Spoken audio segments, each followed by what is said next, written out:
गुलामगिरी। परिच्छेद 10। दूसरा बलिराजा। ब्राह्मण धर्म की दुर्दशा। शंकराचार्य की बनावटी बातें, नास्तिक मान्यता, निर्दयता, प्राकृत ग्रंथकर्ता, कर्म और ज्ञान मार्ग, बाजीराव पेशवा, मुस्लिमों से नफरत और अमेरिकी तथा स्कॉच उपदेशकों ने ब्राह्मणों के कृत्रिम किले की दीवारें तोड़ दी आदि के संबंध में। ढोंडीराव। तात, अब तो चरम सीमा हो गई, क्योंकि आपने शिवाजी के पवाड़े की प्रस्तावना में यह लिखा था और सिद्ध किया था कि 4 घर की 4 ग्रंथकर्ता ब्राह्मण लड़कियों ने मिलकर घर की कोठरी में झूठ फरेबी का खेल खेला। ज्योतिराव।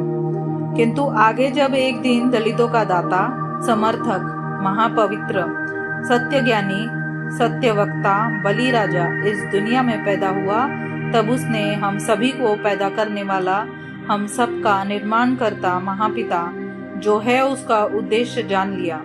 निर्माणकर्ता द्वारा दिए गए सत्यमय पवित्र ज्ञान और अधिकार को उपभोग करने का समान अवसर सबको प्राप्त हो, इसलिए उस बलिराजा ने अपने दीन, दुर्बल और शोषित भाइयों को सभी ब्राह्मणों की अर्थात बनावटी, दुष्ट, धूर्त, मतलबी बहेलियों की गुलामी से मुक्त करके न्याय पर आधारित राज्य की स्थापना करके अपनी ज्येष्ठ महिलाओं के भविष्य की आकांक्षाओं को कुछ हद तक पूरा किया, यह कहा जा सकता है।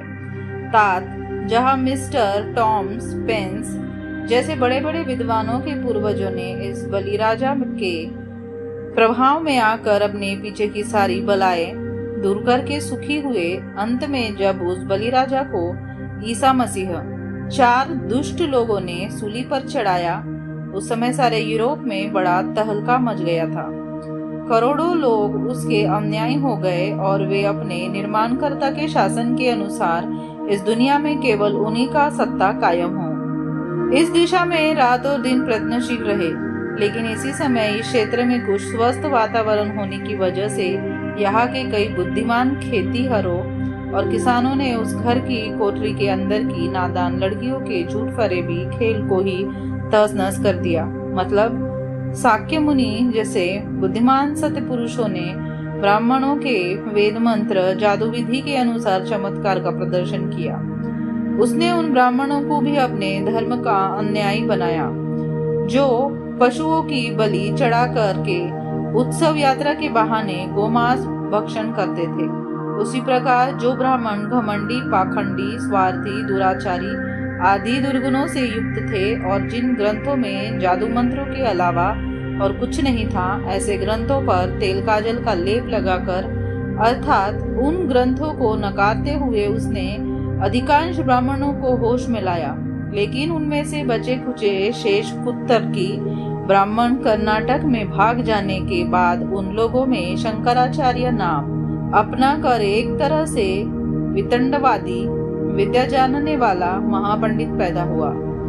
उस ब्राह्मणवादी पंडित ने जब यह देखा कि अपने ब्राह्मण जाति के दुष्ट कर्म की दुर्तता की सभी और निंदा हो रही है, थू हो रही है और बुद्ध के धर्म का चारों ओर प्रचार हो रहा है, तो उसने यह भी देखा कि अपने लोगों का ब्राह्मण पंडित पुरोहित पेट पालने का धंधा ठीक से नहीं चल रहा है। इसलिए उसने नया ब्रह्मजाल खोज निकाला। जिन दुष्ट कर्मों की वजह से उनके वेदों सहित सभी ग्रंथों का बौद्ध जनता ने निषेध किया था, उसका उस शंकराचार्य ने बड़ी गहराई से अध्ययन किया और बौद्धों ने जिन बातों के लिए ब्राह्मणों की आलोचना की थी, उसने उनमें केवल गोमांस खाना और शराब पीना निषिद्ध मान लिया। लेकिन उसने बाद में अपने सभी ग्रंथों में थोड़ी बहुत हेराफेरी करके उन सभी में मजबूती लाने के लिए एक नए मतवाद की स्थापना की। शंकराचार्य की उस विचारधारा को वेदांत का ज्ञान मार्ग कहा जाता है। बाद में उसने वहां शिवलिंग की स्थापना की। इस देश में जो तुर्क आए थे, उसने हिंदुओं के एक वर्ण क्षत्रियों में उन्हें शामिल कर लिया। फिर उसने उनकी मदद से मुस्लिमों की तरह तलवार के बल पर बौद्धों को पराजित किया और फिर पुनः उसने अपनी उस शेष जादू मंत्र विद्या और भागवत की व्यर्थ की पुराण कथाओं का प्रभाव अज्ञानी शूद्रों के दिलो दिमाग पर थोप दिया। शंकराचार्य के इस हमले में उसके लोगों ने बौद्ध धर्म के कई लोगों को तेली के कोलू में ठूस ठूस कर मौत के घाट उतार दिया। इतना ही नहीं, शंकराचार्य के लोगों ने बौद्धों के असंख्य मौलिक और अच्छे अच्छे ग्रंथों को जला दिया। उसने उनमें से केवल अमरकोश जैसा ग्रंथ अपने उपयोग के लिए बचाया। बाद में जब उस शंकराचार्य के डरपोक चेले पंडित पुरोहितों की तरह दिन में ही मशालों को जलाकर डोली में सवार होकर चारों ओर सधवा नारी की तरह नोक झोंक करके नाचते हुए घूमने लगे, तो ब्राह्मणों को नंगा नाच करने की पूरी स्वतंत्रता मिल गई। उसी समय मुकुंदराज, ज्ञानेश्वर, रामदास आदि जैसे पायली के 50 ग्रंथकार हुए और बेहिसाब बेभाव बिक गए।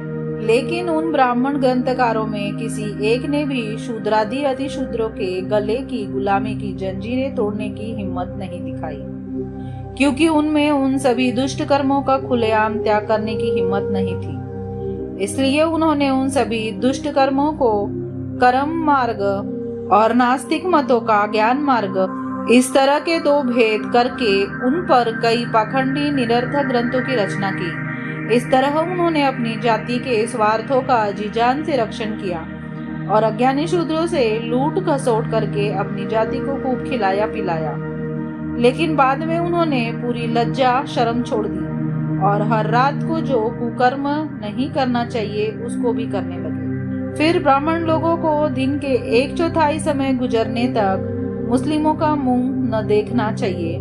रजस्वला स्त्री की तरह घर में ही मांगलिक अवस्था में रहने वाले ऐसे लोग बाजीराव के दरबार में इकट्ठे होते थे। लेकिन अब समय ने करवट ले ली थी। पहले दिन के बीतने और दूसरे दिन के प्रारंभ में सभी मेहनतखोर ब्राह्मणों को अय्याशी और गुलछर्रे उड़ाने के लिए जो सुख सुविधाएं मिलने वाली थी, उसके पहले ही अंग्रेज बहादुरों का झंडा चारों ओर लहराने लगा। उसी समय उस बली राजा के अधिकांश अन्यायी अमेरिका और स्कॉच उपदेश ने मिशनरी अपने अपने देश की सरकारों की किसी भी प्रकार की परवाह न करते हुए इस देश में आए। बली राजा ने जो सही उपदेश दिया था उसे सभी नकली दुष्ट धूर्त ब्राह्मणों को प्रमाण द्वारा सिद्ध करके दिखाया और उन्होंने कई शूद्रों को ब्राह्मणों की इस अत्यंत अमानवीय गुलामी से मुक्त किया। उन्होंने शूद्रों के शूद्रादि अतिशूद्र गले में ब्राह्मणों द्वारा सदियों से टांगी हुई गुलामी की बेड़ियों को तोड़ दिया और उन गुलामी की बेड़ियों को ब्राह्मणों के मुंह पर फेंक मारा। उस समय अधिकांश ब्राह्मण समझ गए कि अब वे क्रिस्ती उपदेशक मिशनरी उनका प्रभाव अन्य शूद्रों पर बिल्कुल टिकने नहीं देंगे। वे उनके सारे ढोल के पोल खोल के रख देंगे। यह उनकी पक्की समझ हो गई थी। इसी डर की वजह से उन्होंने बलि राजा के अन्यायी उपदेशकों और अज्ञानी शूद्रों में सांठ मेल मिलाप हो और दोनों में गहरी पहचान बने, इससे पहले कि बलि राजा के अन्यायी उपदेशकों और अंग्रेज सरकार को इस देश से ही भगा देने के इरादे से कई हथकंडे अपनाए। कई ब्राह्मणों ने अपनी खानदानी पाखंडी वेद विद्या की मदद से अज्ञानी शूद्रों को उपदेश देना शुरू कर दिया, जिससे उनके मन में अंग्रेज सरकार के प्रति घृणा और नफरत की भावना जाग जाए। लेकिन दूसरी तरफ कुछ ब्राह्मणों ने विद्या प्राप्त की और उसके माध्यम से ब्राह्मणों के कुछ लोग बाबू, क्लर्क हुए और अन्य सरकारी सेवाओं में गए। इस तरह से ब्राह्मण लोग कई प्रकार का सरकारी काम अपना कर सभी प्रकार की सरकारी नौकरियों में पहुंचे। अंग्रेजों का सरकारी या घरेलू ऐसा एक भी काम नहीं है जहां ब्राह्मण न पहुंचे।